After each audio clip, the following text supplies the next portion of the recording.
গপুদের দেখে কি তোমরা গেস করতে পারছো আমি কোথায় আছি? হ্যাঁ, দিদির বাড়িতেই আছি। তোমরা একদম ঠিক গেস করেছো। আসলে দিদির বাড়িতে গেছিলাম আমি আর মা হঠাৎই। তো ওদেরকে বলিনি, একদমই সারপ্রাইজ ছিল ওদের জন্য, হঠাৎ গিয়ে হাজির হয়েছিলাম। আসলে অনেকদিন আগে মা শ্রীলেদার থেকে একটা জুতো নিয়েছিল, তো এতটা সফট অ্যান্ড কমফোর্টেবল ছিল, তো মায়ের ঠিক এক্স্যাক্ট ওরকমই একটা জুতো মায়ের জন্য দরকার ছিল। তাই জন্য আমরা হঠাৎই প্ল্যান করলাম যে আজকে নৈহাটি শ্রীলেদারে যাব। তো তাই জন্যই গেছিলাম দিদির বাড়িতে, আর সেখান থেকে গেলাম শ্রীলেদারে। জুতোটা নেওয়া হলো সেটা না হয় পরের মিনি ব্লগে আমি তোমাদেরকে অবশ্যই দেখাবো। কিন্তু মাঝখানে একটা হারও নিয়েছিলাম, তোমাদেরকে কিন্তু দেখালাম, তোমরা কি দেখতে পেলে?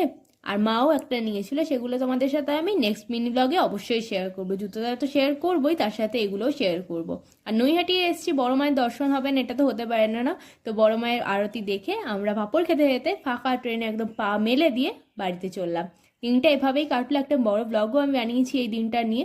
তো দেখা হচ্ছে নেক্সট মিনি ব্লগে। Till then by.